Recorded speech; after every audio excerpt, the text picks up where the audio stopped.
Starting live. You're live. All right. Well, welcome. Welcome to Lighten Up, It's Only Light, the podcast with the lovely Christina Welsh. Hello. And myself, Veronica Vero. I'm the owner of Sacred Crystals, a spiritual metaphysical shop in Tyrone Square in St. Petersburg, Florida. Yeah. And Christina, Hey. fabulous fashionista. Thanks. Oh, I'm just a little star child just trying to manifest my highest light on planet Earth and beyond.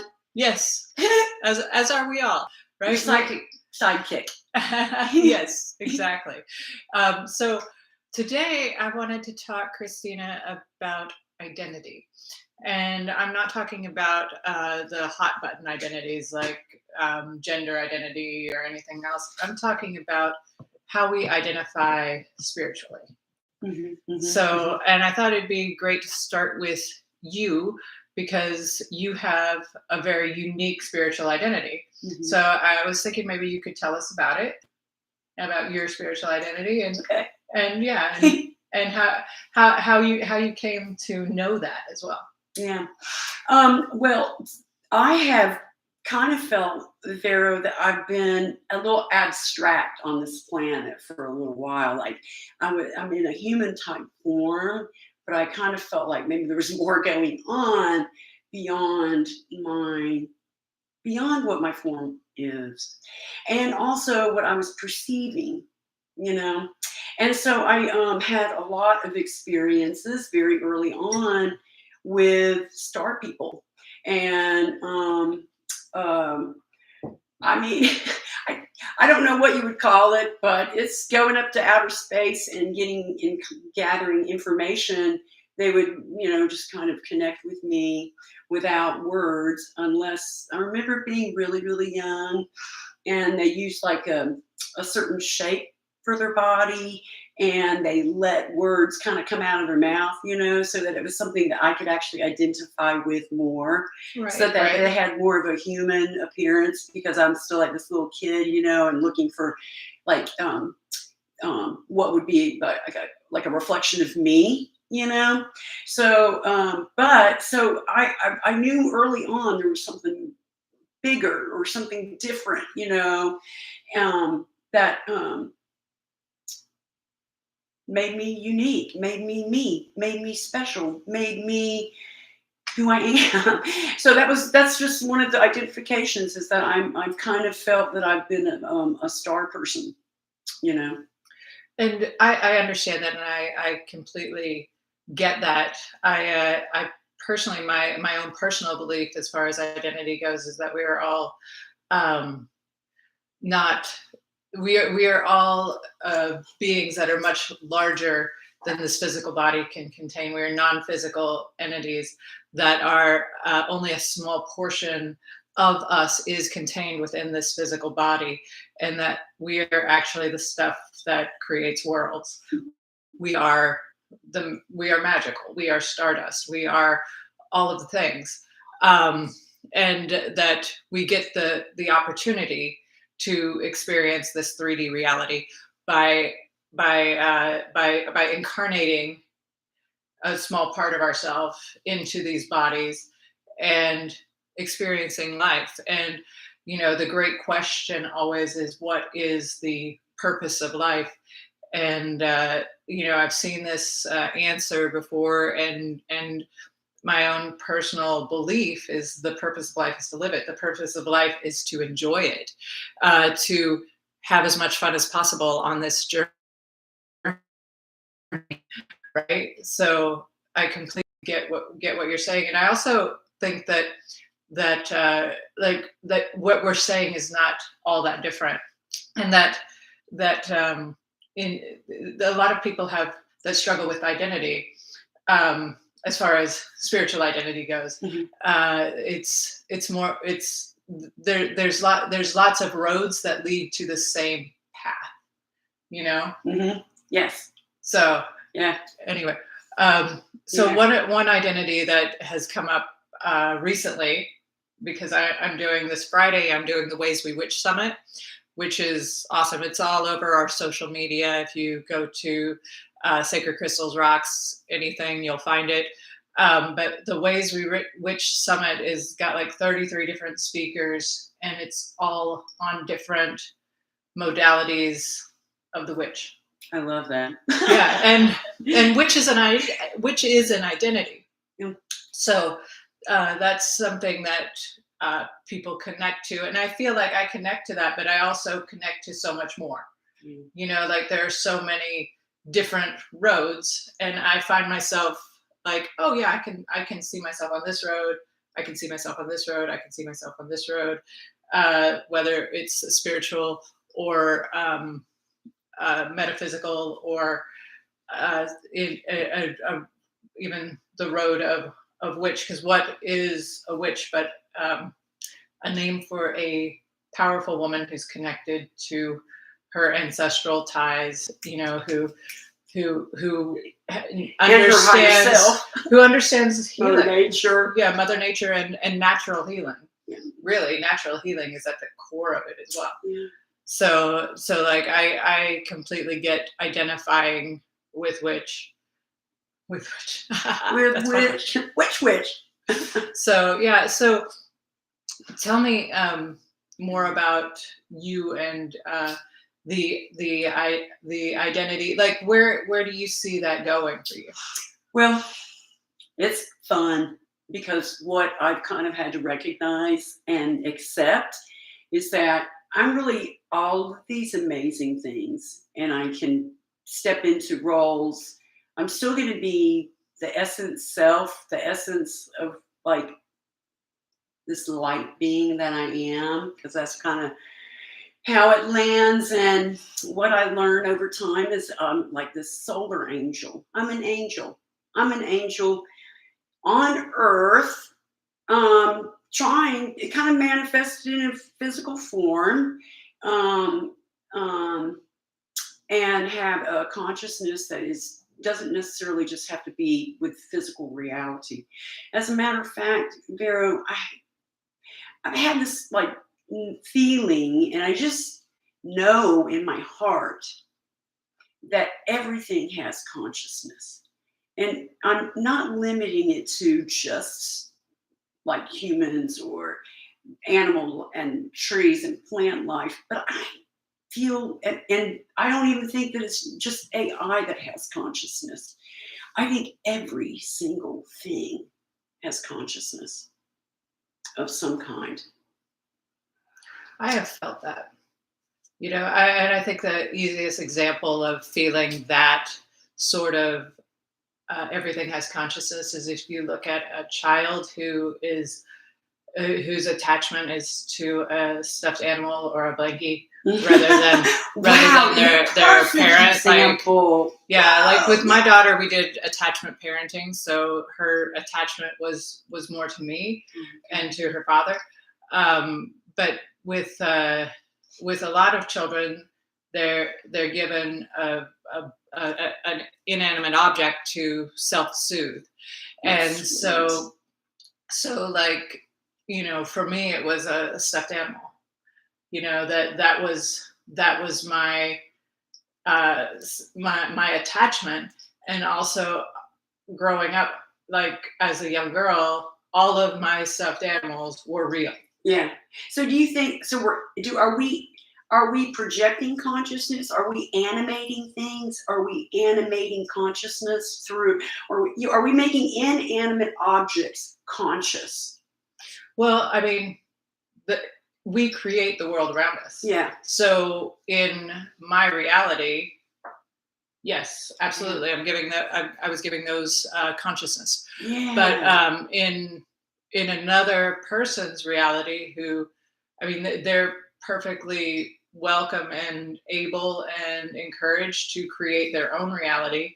And if that does not jive with them, if that does not make sense to give some inanimate object, say this microphone that's sitting right here, you know, like if that's not something that is in their consciousness that they want to create, then they're not creating it that way. That's why you know, people can do, you know, things like and I have nothing against hunting for food.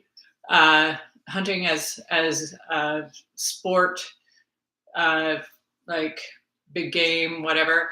I'm not a fan of that at all. But I don't keep it in my consciousness. But like for the purposes of this talk, people can disassociate with consciousness where you associate with consciousness. So that's why the hunter can kill the animal, Oh, okay. because they're saying that that's not a consciousness. Right. And then if we go back in history, I mean, there were atrocities done to other races. Yeah, You know, still happening today. Actually. still happening today. Peace be with all. All Please, around the Lord. planet. Yeah. I keep my consciousness away from that. I know. I don't know why I but- said that. I apologize. But no, that's all good. But that is probably something that is in the consciousness of someone that will see this. That there are atrocities committed from one race to another, one sex to another over history, and it was because that person who was committing the atrocity did not identify that the person who was having the atrocity committed against them as consciousness, as human, as worthy, or human, animal, plant life, whatever it is, as worthy of being saved or loved, or even or real, just real. Yeah. Really is the word I'm looking for. Just being real. Yeah. Well, I view all things sacred. So at the end of the day, that just makes me sacred. Like if I'm going to identify with anything and it's in its physical form, is I'm the sacred vessel that holds the light of a million suns in my body. That's why I know I'm a sun person. I'm a star child, and it kind of just evolved to I'm a freaking angel. I'm a solar freaking angel, and I'm here on Earth, and it's really, even if I'm going to identify a little bit more over time, what has translated or been conveyed to me as part of mission, and maybe it's just what I read, I don't know, what I expose myself to, but I also feel like I'm a healer. Mm-hmm. These are things I don't really boldly say too much too often, because I feel like if I do, I'm not humble. So you're going to hear these words from me not too often, but I am definitely a healer, an energetic healer, and it's not by my own hand. I mean, it is, but it isn't. And I don't know how you feel about prophecies. Mm-hmm. I do. I believe prophecy is real. Remote viewing is real. I mean, Nostradamus kind of proved that to us as well. Yeah. Okay.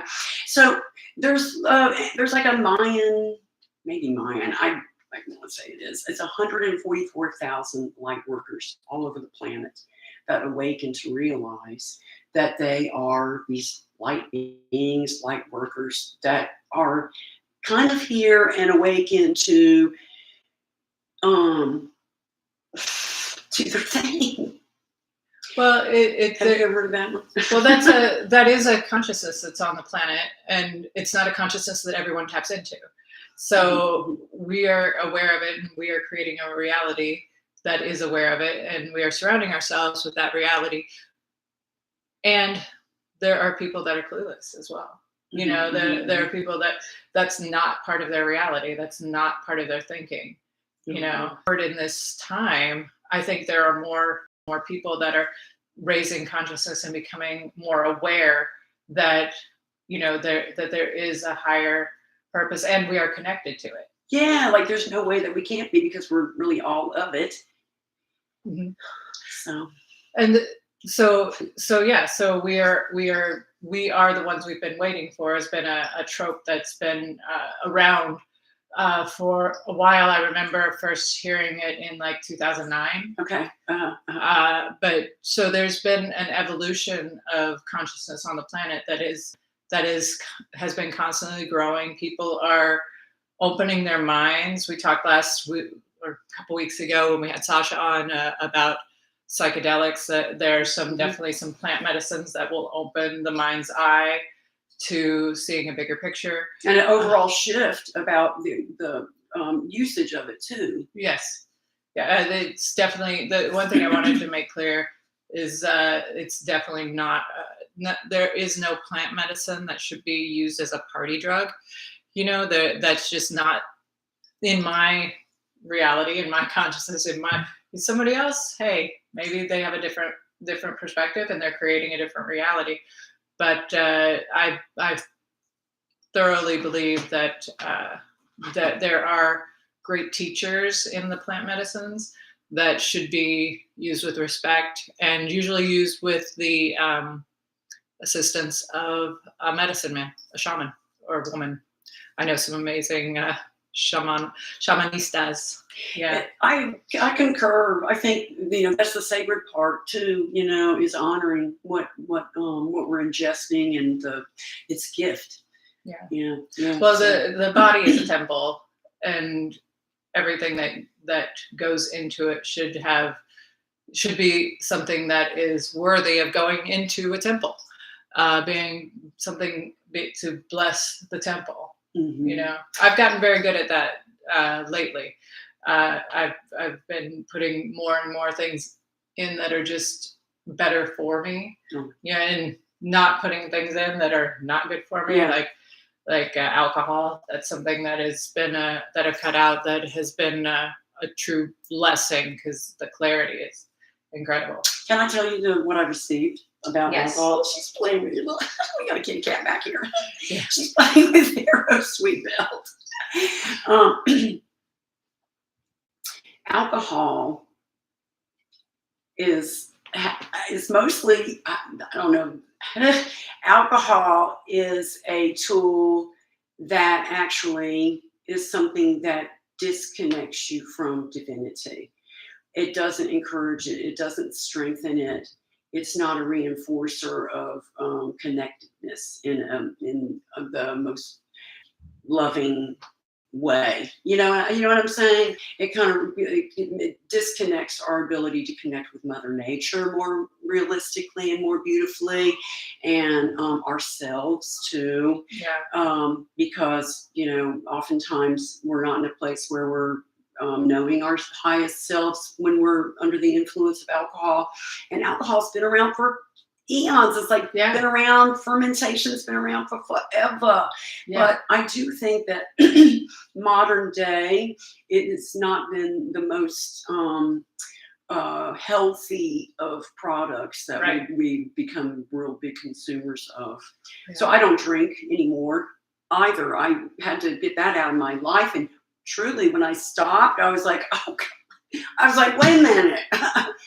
There was like a totally different world for me. I realized some of the things that I probably shouldn't have said with under this influence, um, or behaviors, Right. in my conscious, wakeful mind, I probably was, a little better than that, or not, and, for my highest good too, but still a learning opportunity, but still learn it and get on with it, Yeah, the clarity that I've received has been amazing. Yeah. It's groundbreaking for me. Mhm. So And for the body. I bet your body's like, mommy, thank you. yeah, I will say my body has responded really well. I've lost weight, gained muscle, all the good things. Yeah, So detoxify. And also, too, Vero, on that note, it's what we consume in our social media and our friends and our activities and our hobbies.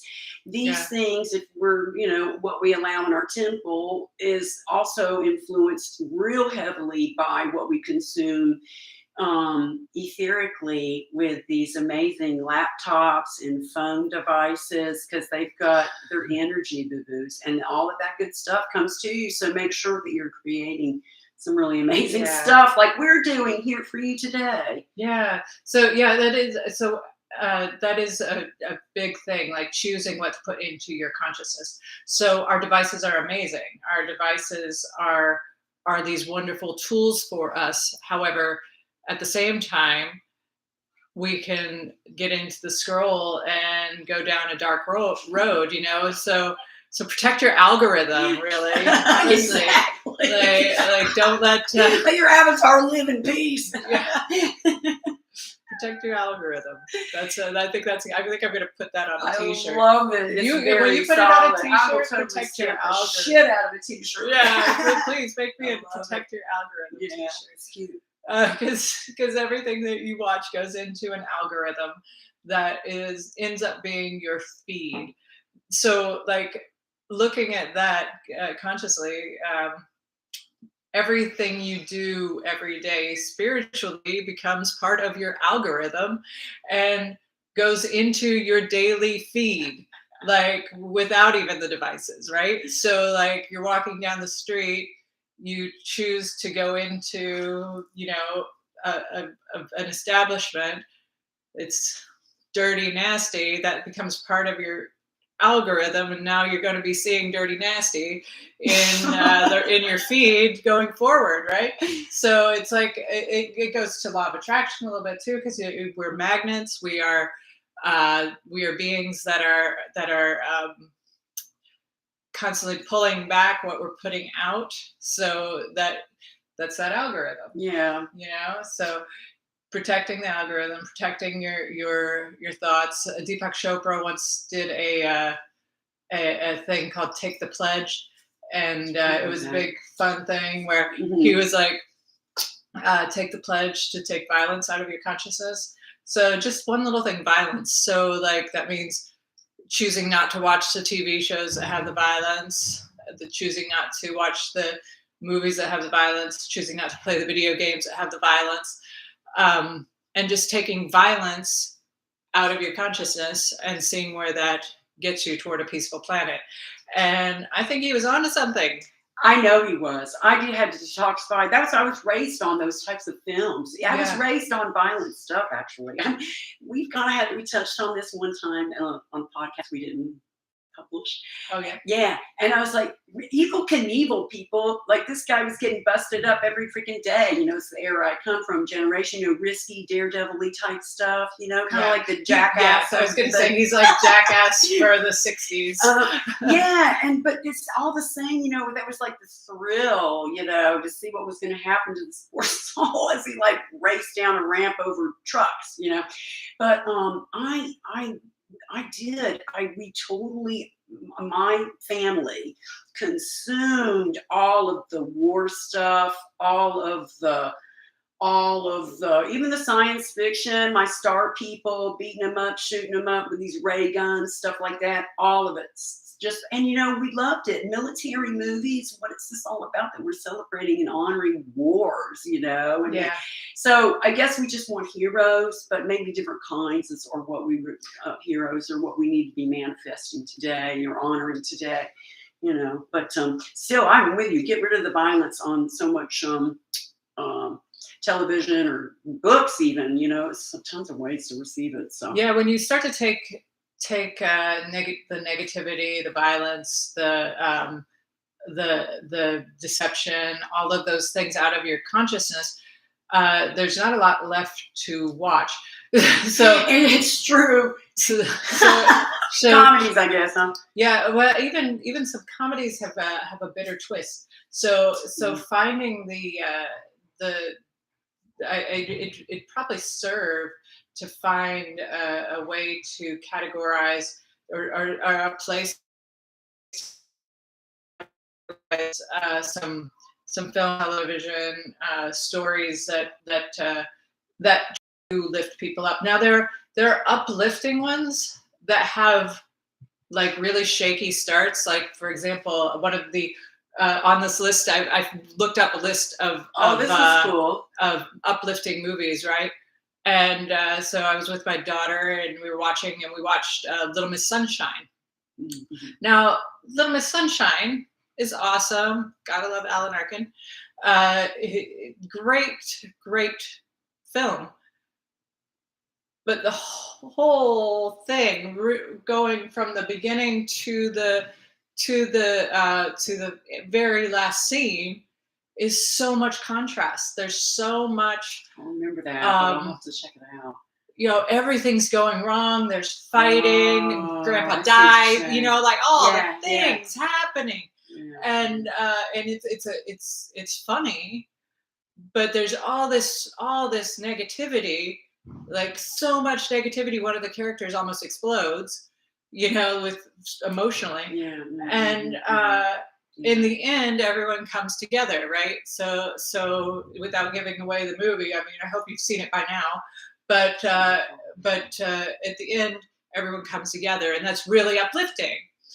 But But why not write the there's story from good to good? yeah, well, From and beginning. and because humans aren't interested in that. Humans want to see a struggle. Humans want to harmonize and identify with other humans that are struggling. It's much easier to find a group of people who are complaining about something and complain about it and further that complaint than it is to find a group of people who are really happy about something and want to enjoy that something and further that joy. That's just going to be us then. Yeah, I mean, we'll just do it. that is what we have the responsibility to do. That's what we can consciously decide Yeah, to play that role, to identify with that. yeah. So, It's really difficult though sometimes because, and I don't want to put difficult into consciousness either. So, but the thing is, when you won't identify with the complaint or with the negative vibration, when you won't like join into that water cooler discussion that's bitching about the boss or whatever, um, you come off as rude, cold, mhm, mhm. just because you simply don't want to join it. Yeah, yeah, It's like, no, I'm not putting that in my consciousness. And you're like, yeah, well, yeah. she's I a think freaking snob. I think you know what? But I'm an energy snob. I don't want to think I about think those that's things. your right. Yeah, That's your right. Like this is what I'm talking about when you don't want to have influences in your life. It is really that's our ultimate. That is the control we have. It's who we can surround ourselves with in that nature. If we're in that type of environment, not just stuck in a cell with somebody. You know what I'm saying?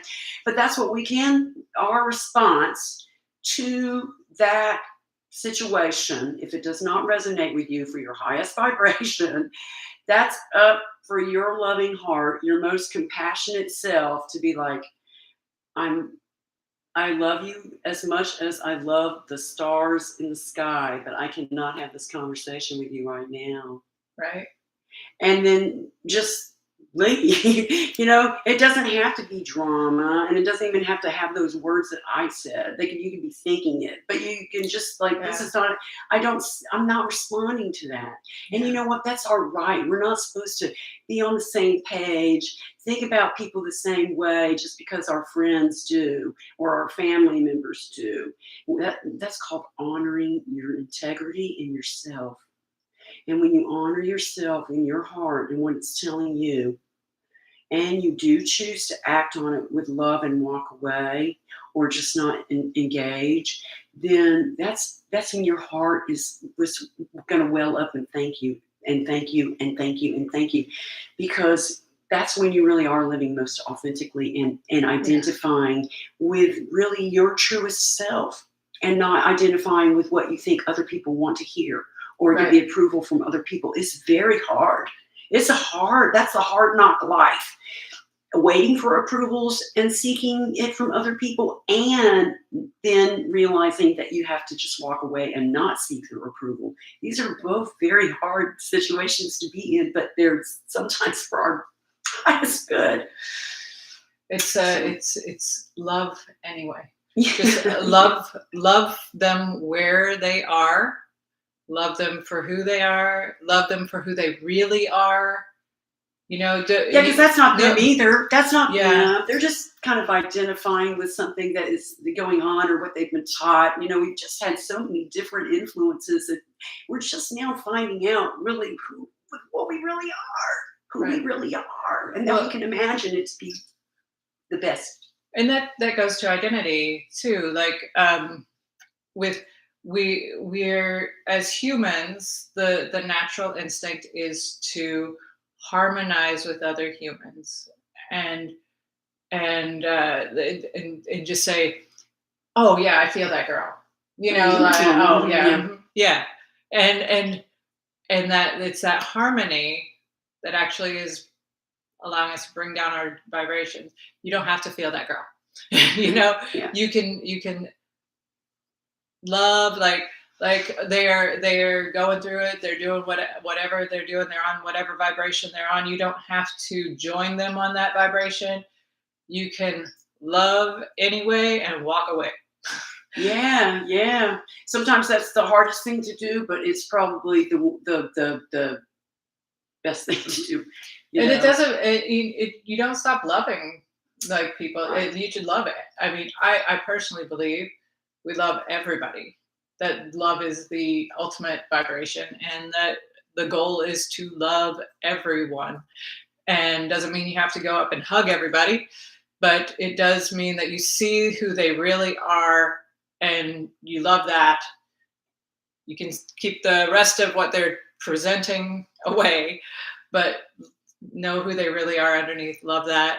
Walk away from the rest. I can honestly tell you, Vero, that I've probably been one of the people that somebody had to walk away from. I wasn't in my highest vibration. I probably wasn't talking the best about someone, or being kind.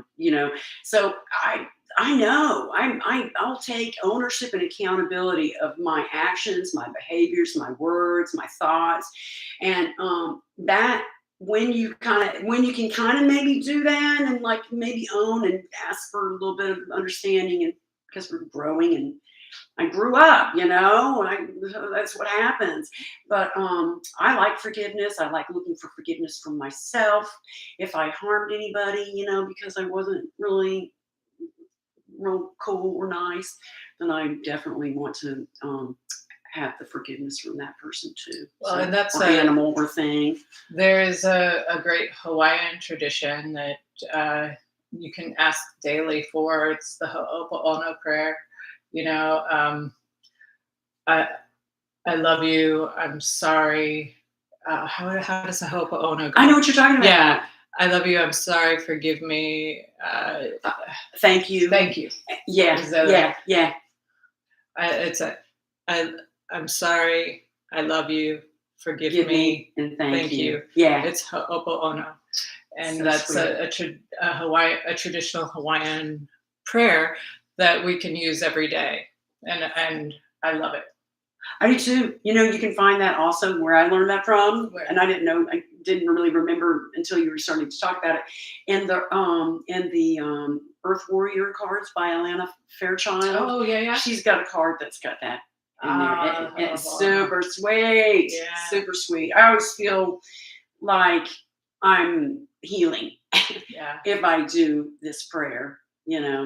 I really do, because I'm just not above needing forgiveness or saying sorry. I've done some stuff to me. Oh yeah, me too. Me too, for sure. Even to And myself. and even last week, like there, Really just today. there are Yeah. times when I go, I'll catch myself interacting with someone, and I'll be like, Yeah, you're like what? waking up. You're like, oh What man, am did I? I just say that for real? Is that what you're thinking? Yeah. Yeah. Did yeah. I just have that interaction? Is that who I am? And Ho'oponopono. Yeah, exactly. Ask for Recognizing it's forgiveness. yeah, exactly. And telling the person that you may have not been your highest self with Yeah. that hey, I wasn't my highest self. Forgive me. You know, and they either will or they won't. It doesn't matter if they do or don't. It matters that you recognize who you are and forgive yourself. Doesn't that bring you with so much more peace? Yeah. It brings me peace. Yeah. Peace of mind. That's what I want to identify with, is a peaceful mind. Yeah. Absolutely. I pray a lot. It brings me a peaceful mind, and I do that mostly because when you mentioned very eloquently about you remove some of these movies and TV influences, and you don't have a lot left from beginning to end. It's not like the joyful conversation or encouraging conversation. There's going to be some kind of contrast thrown in there to throw you off your best game. Well, shoot, I'm totally trying to remember what I was going. That happens. I know.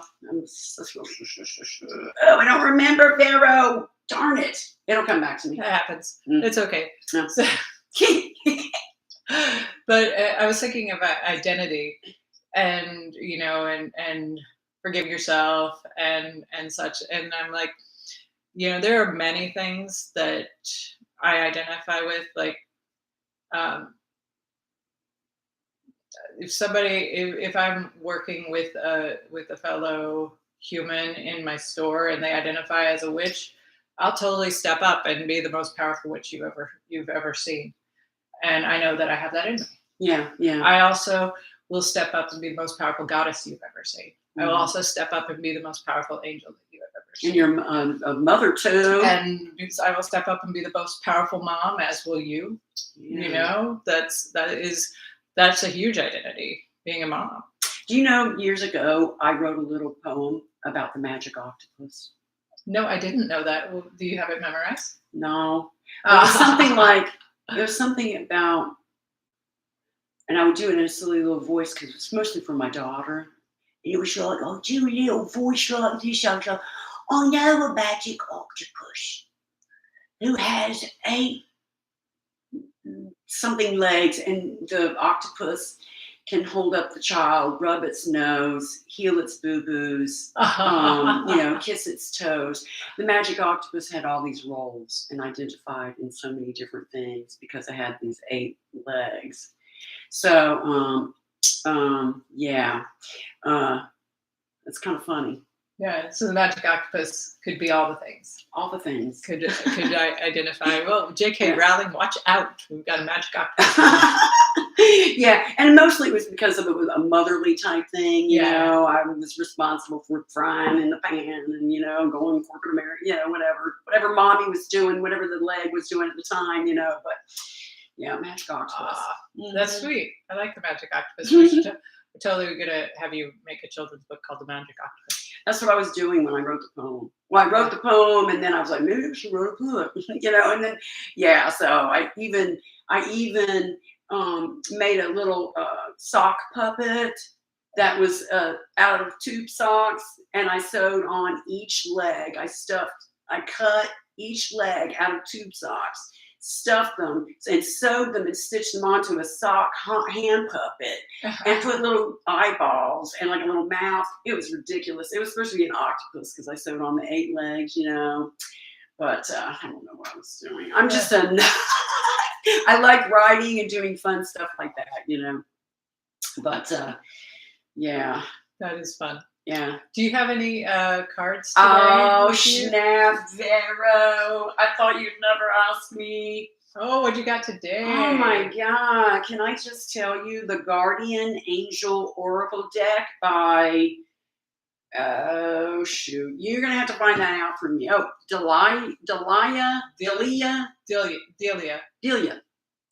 Ciccarelli. Yeah. Ciccarelli. All right. Sounds Italian. Yeah, definitely Italian. The art looks very Italian inspired as well. This is a beautiful box.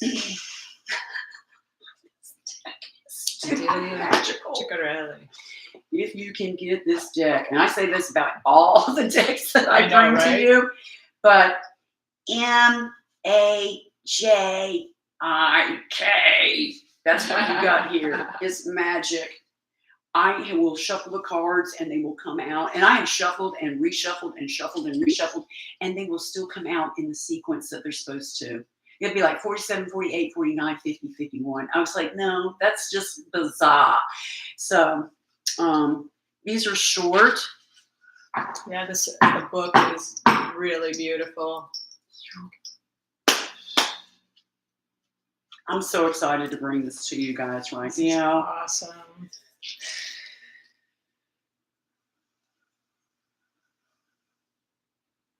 I pray for peace in all hearts. Oh.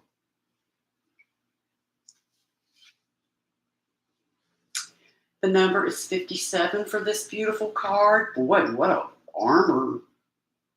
Yeah, that's a goddess. That's a freaking crazy, beautiful card. So I'm not going to begin to pronounce this until I open up the book, because the book is the way it is spelled is very deceiving compared to the way it's actually pronounced. It's done in Kabbalistic language. I think that's right. I'd have to double check. I'm trying to act smart when I'm not. Let's see here. Okay, this is the praiseworthy God, and the guardian angel dates are January 1st through the 5th. The pronunciation of this beautiful angel's name is Normeme. Normeme. Normama. Normeme. And the zodiac sign is Capricorn, and it is of the angelic choir, an archangel here. And God, what a gorgeous card. She is this little freaking warrior, I guess. She's like got a amazing armor on. Yeah, And I want this costume for Ren Fair. you would rock it out too. Associations and qualities of this angel are taking control, advice. It says military life, justice, discernment and observation, anticipation and farsightedness, strategy, decisions and action, devotion to great causes, greatness of mind, nobility of spirit, freedom, and life plan. Wow. So I don't know a lot about these cards, okay? But I will say that this one has a sword, and it's repeated on the opposing page of where the angel sits, you know. And I am kind of in a place in my life that I want to understand why the sword was ever commissioned to be made. So I've been in my dreams seeing where everybody puts down a sword, and Archangel Michael, who's known for wielding and wielding, you know, sword, to lay their swords down. I am trying to understand what would be the other thing that would have been commissioned by a blacksmith or by a person that is a knower of medicines and worldly goodness type inventions. So I ask everybody for just a second to maybe go back in time as far as you can to find out why this was ever commissioned to be made, and what possibly could be in its stead. That's just where I'm at. I'm not saying that we don't continue to protect ourselves or defend ourselves, but maybe because words are, when we think about the knife, we think about a sword. When we think about words, we think about a sword. You know, it's kind of like the truth, the voice, the air, all that kind of stuff, okay? So I want us to use words to manifest peace. We do not need a sword. The sword is actually the same letters that you'll find words is made out of. Use your words. That's what this means. Protect yourself with prayer. Protect yourself with kindness and doing the most good and loving the most. And you will not need a weapon besides your beautiful angelic voice. That's beautiful. That's beautiful. I love that. Lay down your sword. That's gorgeous. So, and that fits with a lot of things we've been talking about today as well. So thank you, Christina, for that lovely card pull reading. And thank you everyone for tuning in to Lighten Up. It's Only Light. And we've got a few announcements. So coming up, we've got this weekend, we have the Ways We Witch Summit, which starts on Friday. And you can find that all over our social media. Then we also have First Friday in Tarpon, Friday night. So we'll be in Tarpon Springs with our setup for everybody who's in Tarpon. We've got coming up in June. We're going to be at the Body Mind Spirit Expo, and then Christina had a wonderful idea coming up for the summer solstice. We'll be having a psychic fair in the store. Yeah. So we'll be having about 5 readers, maybe 5 or 6 readers, and it'll just be a fun summer solstice day. We're still working out the details, but we'll get that on our social medias as soon as we have some solid plans. All right. Exciting stuff coming up. Yeah. Yeah. And you were going to be at Pride too. Oh yeah, we're going to be at Gulfport Pride. We're going to be at St. Pete Pride. Mm-hmm. Yeah, we do the other than the Ren festivals, we do all the Pride festivals. So lots of good fairs coming up. So Yeah. again, just like I said, just stay tuned to one of our social medias, and we have all of them. So you can hear about all the stuff we've got coming up, and also get some fun, like free advice and stuff. So yeah. Well, blessings, everybody. Blessings, everyone. Thank you, and have a beautiful day. And lighten up. It's only light. Gonna hit the end and hit the finish. Awesome! That was good. Yeah. I'm glad we got to do that. What Yeah. an amazing topic. It kind of floated, but I think it all kind of tied together too. It did. So good. And that deck of cards is crazy. Oh, it's still going.